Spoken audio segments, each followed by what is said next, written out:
Okay, so that seems to, as you said, it looks like it's accelerating. It looks like there's going to be a shift away from, um, yeah, bonds and to gold, and the dollar to gold.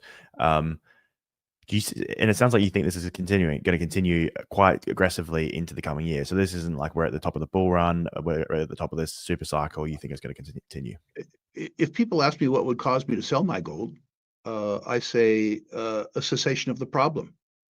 If I saw uh, some chance of a balanced budget in the U.S., by the way, the budget is in excess of $2 trillion in deficit today, or if I saw the ability for a political resolution of the entitlement liability, or if I saw positive real interest rates in the United States. By positive real interest rates, I mean an interest rate on the U.S. 10-year Treasury that was in excess of the rate of the deterioration of the purchasing power of the U.S. dollar, then I'd sell my gold. I believe that while the official statistics around inflation, the CPI, suggests that inflation as defined by the U.S. government is running by 2.9% a year,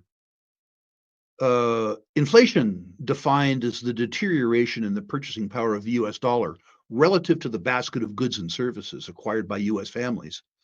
By that definition, I would suggest to you that the purchasing power of the U.S. dollar is declining at about 8% compounded.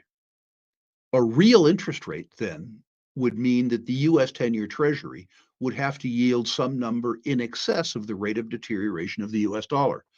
The U.S. 10-year Treasury right now yields about 4.5. In the circumstance that would cause me to sell gold, the U.S. 10-year Treasury would have to be yielding 10 or 10.2 or 10.5, a circumstance that I don't think will occur.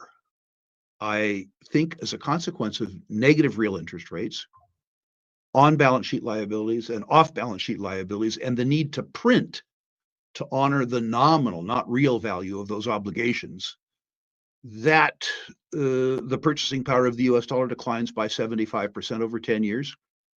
And at least the nominal gold price likely mirrors that decline over 10 years.